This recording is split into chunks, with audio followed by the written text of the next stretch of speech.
picture this afternoon. Eric, I'm not sure you've chosen very wisely. My backstage language quite often is late,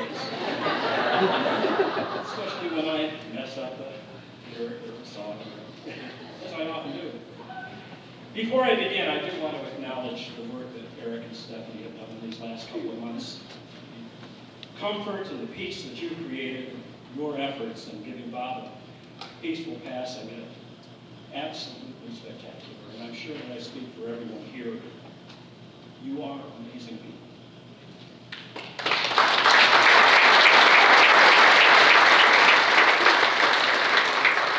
Sophie, you were a delight to have with your grandfather every day, and Grandpa loved you very much. I've been told that Bob was not a very religious man, and that may have been true, especially how we define what a religious man is today. If you are a sports star and you do not evangelize, you are not a religious man. If you're a presidential candidate and you do not tell others how to live their lives, despite how you might have lived your life, you are not a religious man. But let me give you a very short story that might give us a different take on what a religious man is. In 1940, near a very small village in southwestern France, 4 teenagers, just a couple of years older than Bob, discovered a series of caves.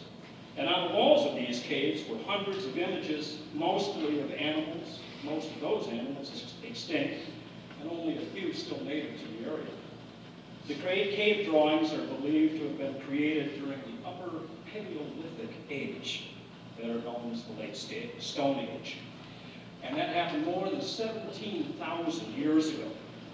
Modern anthropologists speculate that these cave paintings were accounts of hunting successes.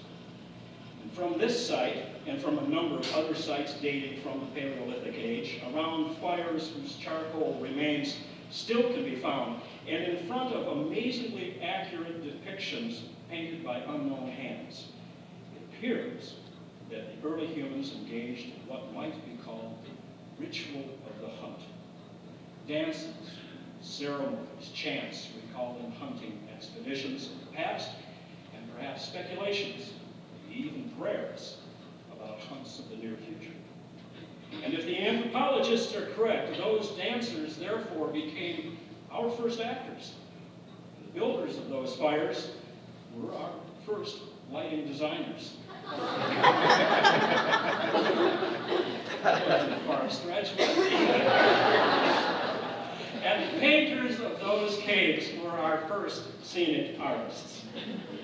And so, theater artists predate by thousands of years the priest and the rabbi, and the minister and the imam.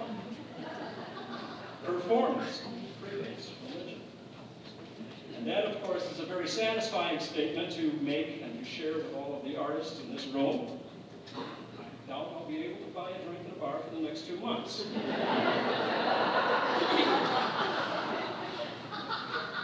And before I become too smug, I'd like to explore the deeper truths that those artists might have been trying to communicate.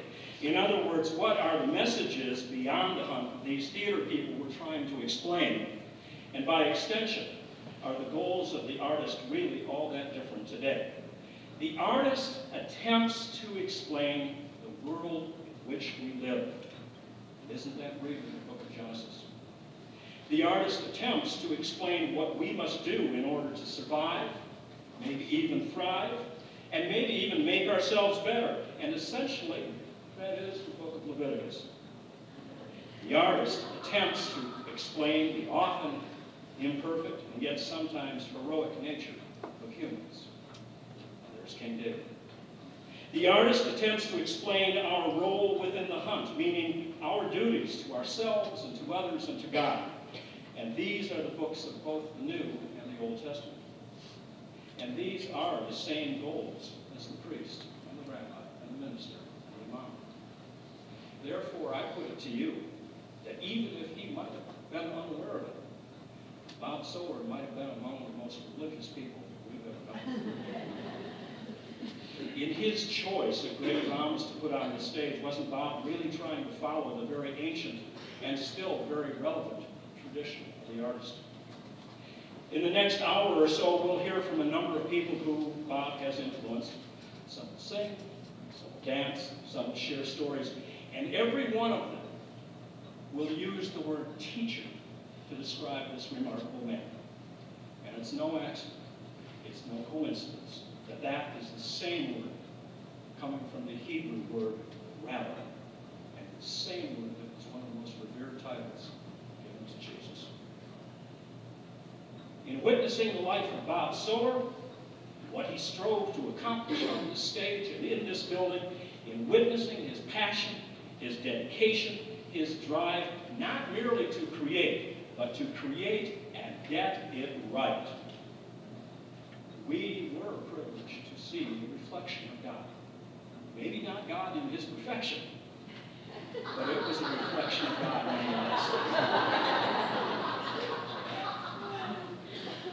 And so God, please hold all of your artists in your heart as you continue to hold Milt, Judy, Dill, Pete Cordero, Charlie Robinson, Eve Ware, Tim Millett, and so many, many others. And please, God, please hold Bob especially close. He was one of your very best.